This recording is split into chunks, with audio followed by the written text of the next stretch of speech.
You better not cross his path. He's a tease, smoking alcoholic sociopath.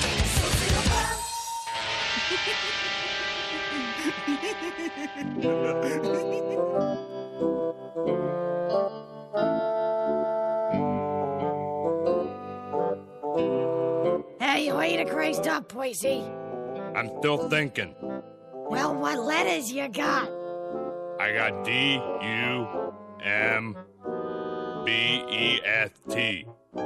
Fucked if I know.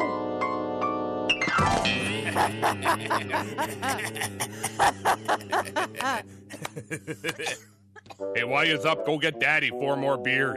And Mommy needs a half and half. Rye and ginger.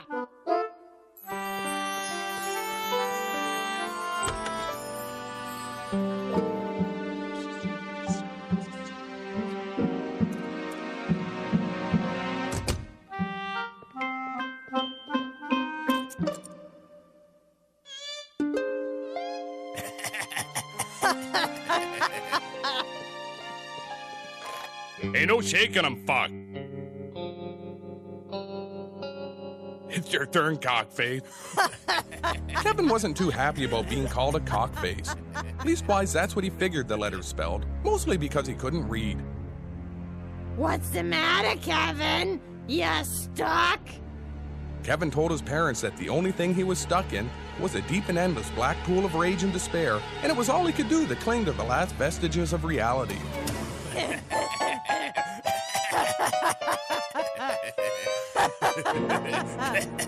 You've been watching too much TV, boy. It's starting to affect her.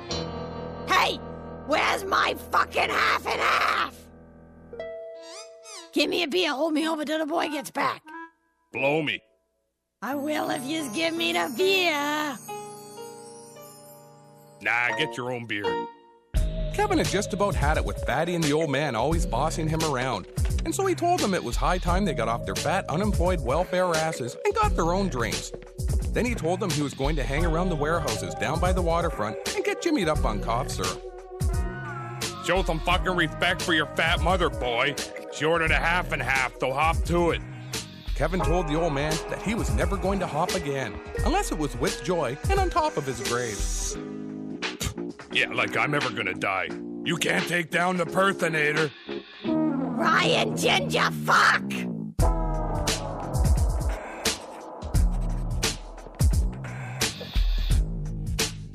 You walk out that door, boy, and it's over. You leave, you ain't no part of this family no more. You got that?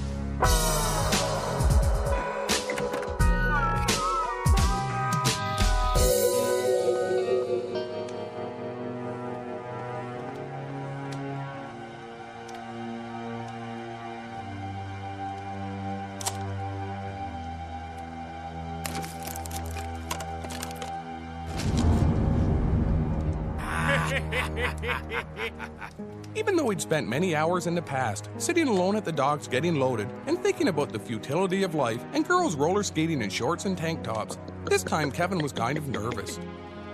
In the past, Kevin always had the security of the safety net that a stable home and parents provided. But since he'd blown that sweet gig by telling Fatty and the personator to fuck off, he was pretty much on his own from here on in.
Hey, that spot's for handicapped people. Tell you what, Arthur, I'll ask around inside and see if I can find anyone who gives a fuck.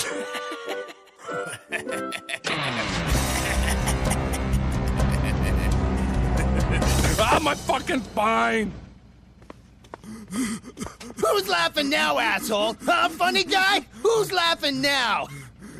You are. Yeah, well, that's right. Me, and don't you forget it.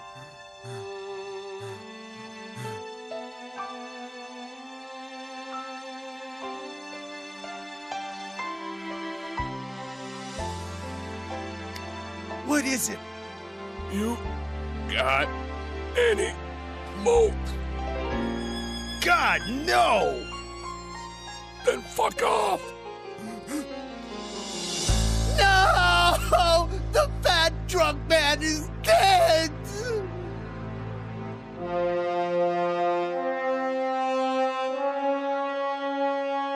It had been almost 14 hours since the men had thrown Kevin into the holding cell, and Kevin figured the coast was clear, so he decided to have a smoke.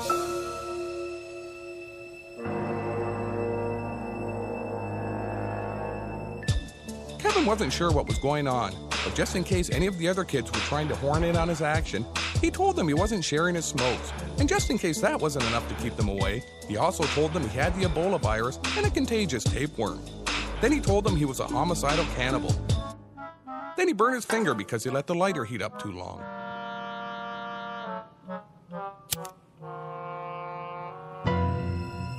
Relax, kid. My name's Carl. Who are you? Kevin told Carl that it was none of his business, and that if he knew what was good for him, he'd give back the lighter and fuck off so Kevin could get some sleep. How can you even think about sleeping at a time like this? We've been kidnapped. All of us. I don't know why, but I'll tell you this. I intend to find out. Make no mistake about it. I will find out.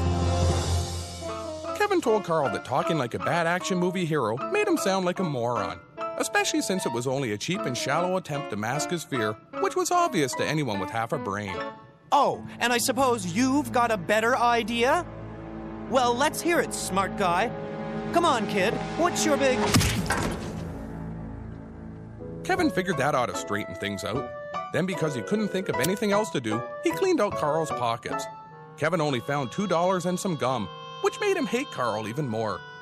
Then he forgot where he was and what he was thinking about, and since he didn't much care anyway, he rolled over and went back to sleep.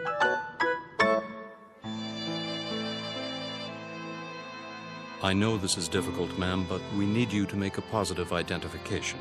There's no delicate way to put this, but the John Doe in question, the body... Look, bonehead, this ain't the first body I ever ID'd, and I got a cab with a fucking meter running out front. So you wanna step it up some?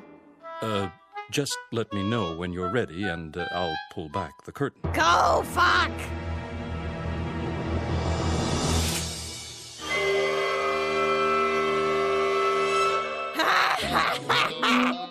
Give her, you fat drunk bastard!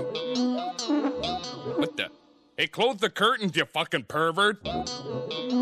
He's alive? Ah, jeez, not again. Let me guess. You was checked for brain activity and didn't find none. Nah, usually we just poke them a little bit with a broom handle or sneak up on them and scream their name really loud.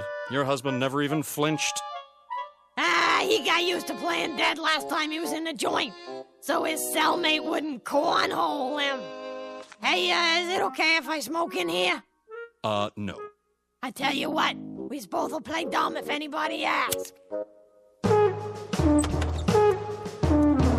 Jesus Christ, where am I? City morgue. They told me you was dead, so as I had to come down and identify your body. What and who the fuck's this guy? Some guy named Tom or Frank or something. He's my date. You brought a date to identify my body?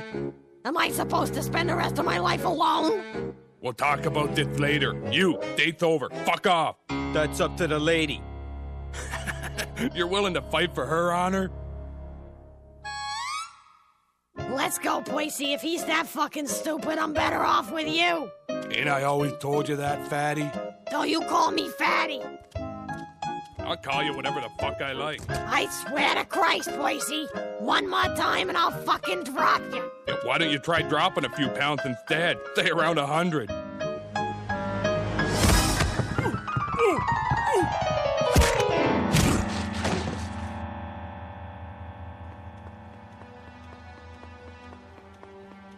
Boise? Hey, Boise! Boise, come on, get up! I got smokes! Oh my God! My fat drunk husband is dead! Because he fell down on his own!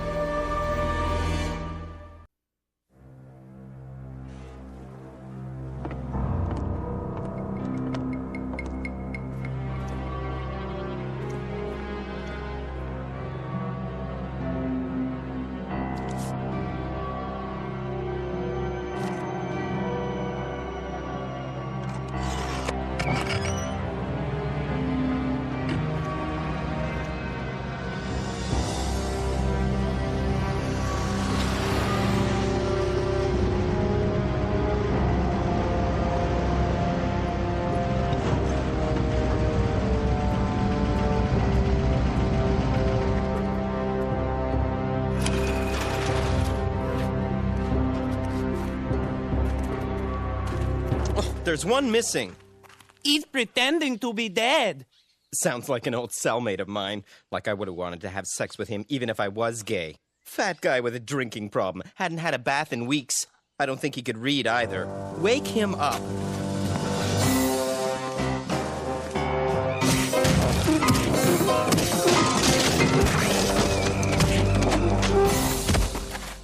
Well? He told me to leave him alone and let him sleep. I told him that wasn't an option. Then he told me to fuck off or he'd tell the goose to let the axe monkey loose. Then he started hitting me. You let a kid do that to you? He don't seem much like the other kids. I should never have rescued you from Menudo. Get the rest of these pathetic street urchins inside, shower them, shave their heads, delice them, and get them in uniform. I'll deal with the little miscreants inside with the dumb goose and monkey. My friend tells me you're a feisty little scamp. Kevin told the man that he didn't know what the word feisty meant. Then he told him that if he was friends with the last guy who came in, then he must be a bit of an asshole too.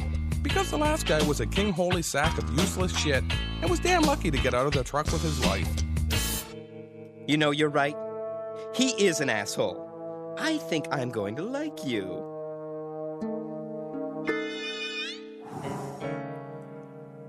What I just said is usually taken as an invitation to state your name. Kevin didn't much like talking to the man, but he figured the sooner he told him his name, the sooner he would leave him the fuck alone. Kevin also thought there was no reason why he shouldn't have a little fun at the same time, so he told the man his name was Kelvin Spencer, mostly because he wasn't real clever. Nice to meet you, Kelvin. Now, let's go inside, shave your head, and give you a nice warm lice bath. Since Kevin was bored sitting in the truck, he figured he'd go with the man and see if there was anything worth stealing. But just so the man didn't get any strange ideas and start thinking Kevin liked him any, Kevin popped him a sweet one in the back of the neck. What the? Oh, you're a real firecracker, all right, Kelvin. A real firecracker.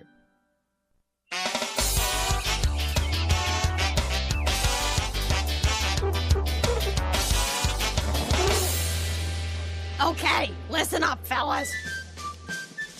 I got bingo tonight, so we gotta step things up a little. From now on, it's just 3 ways, so buddy up. All right then, guy in the blue shirt, and you in the brown shoes. Let's have at it.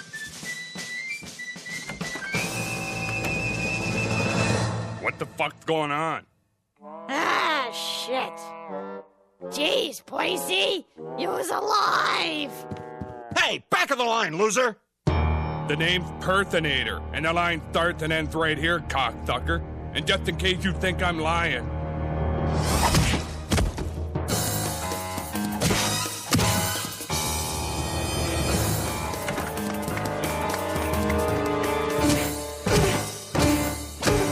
And another thing, where's the fucking remote? Ah, beats me. I'm gonna go start getting loaded for bingo. Bring me a six-pack.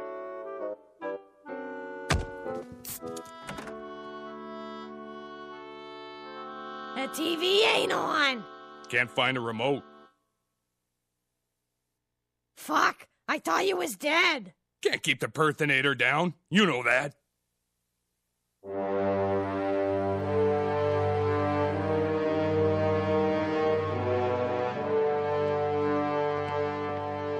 Good day, boys.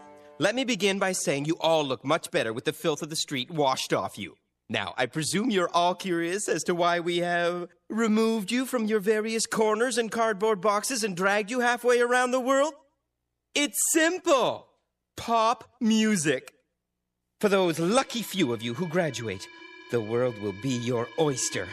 The marketplace is crowded, but there is always room for one more collective of teenage male stereotypes to exploit the emotions of teenage girls.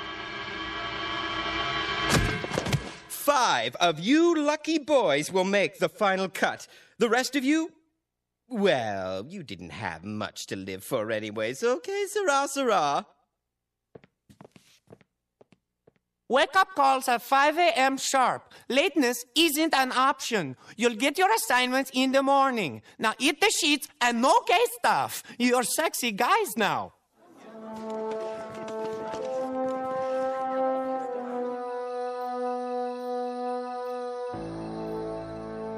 Like most kids his age, Kevin wondered what hideous pit of hell was responsible for spawning all the putrid boy bands that were currently crowding the airwaves.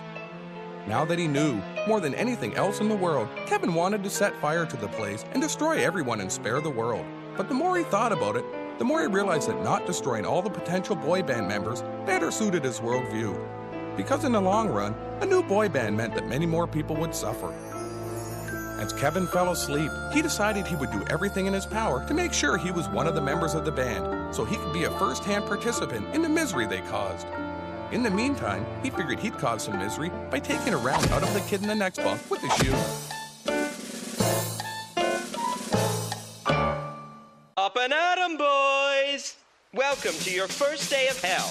Get your assignments on your way out the door and let's have some fun. Gonna be your man, ain't gonna be no fake. I'm gonna be your man, I'm gonna rock my band. You and you, too fat, get out. Close, but you forgot the L. You print like a girl, out. Well, guys, let me first say you're all winners. Well, that's not true either, because 2 of you are getting the boot. The other 5 of you are on your way to stardom and a life of luxury. Anyway, without further ado, the winners for each category are Jason as the hunk, Vince as the boy next door, Jerry as the smart one. Donnie, you're going to be the sense of humor guy. And finally, the last position, the angry loner with a sensitive side, goes to Calvin. That's all. First show's tomorrow to kick off the mall tour. Couple of videos to shoot, and we gotta grease the palms of the music and radio stations. So get on the plane and let's make some money. I mean art. No, wait, I do mean money. Oh, and you other 2 will be taken away and killed. Now come on, fellas. We got a plane to catch.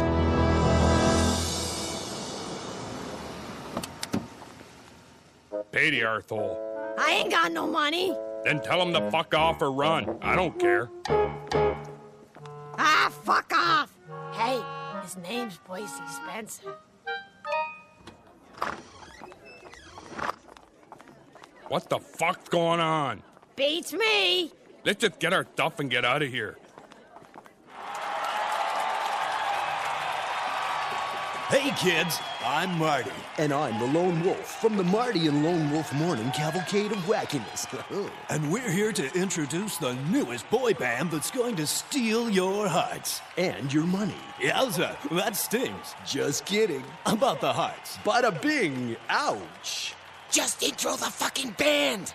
WEEB54U.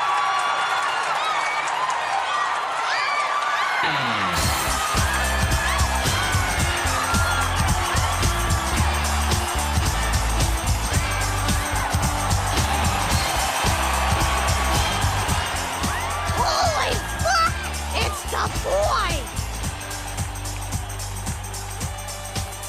What? Up there on the stage, it's Kevin! Who? Kevin, our stupid kid Kevin! Fuck off, we got a kid? Yeah, don't you remember? Can't say as I do, but you're telling me that's him? That's him! Which one? The angry loner with the sensitive side. Well, no kid of mine is gonna be parading around in some sissy fucking boy band. They ain't even got no guitars, fuck. How can you call that music? Out of my way, I gotta save my boy. This one, right? Come on, boy, we're going home. You? Listen, I don't want to have sex with you, all right, you fat drunk bastard? I don't know what the hell you talking about, lady. I'm just here to get my boy. He's my boy now. I'm gonna make him a star. Famous. Rich beyond his wildest dreams, everything. All you can offer him is a cycle of poverty, alcoholism, and abuse. Listen to me, broken head, and listen good. You got a decision to make. Your mother and I may only be able to offer you squalor and poverty. We don't feed you much, and we's always bumming smokes. And the house gets pretty dirty since none of us ever cleans up the fucking dump. But think of what you're doing. New kids on the block, Backstreet Boys, NSYNC, B4-4. For God's sake, do you really want to join the likes of them? Is that how you want to spend the rest of your life? Think of what you're doing to society. I mean, I know you don't like society much, and I can't say it, I blame you. But even you can't have that much hate in you. No son of mine is so bad enough to want to join a boy band. So what's it gonna be, Kevin?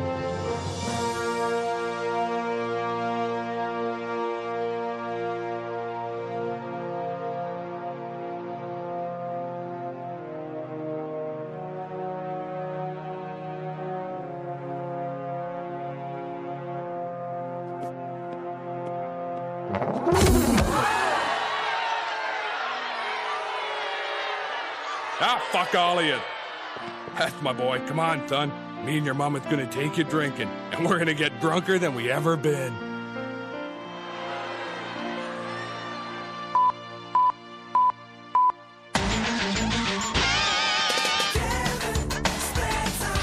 Something's wrong with that kid. His head don't like it never did!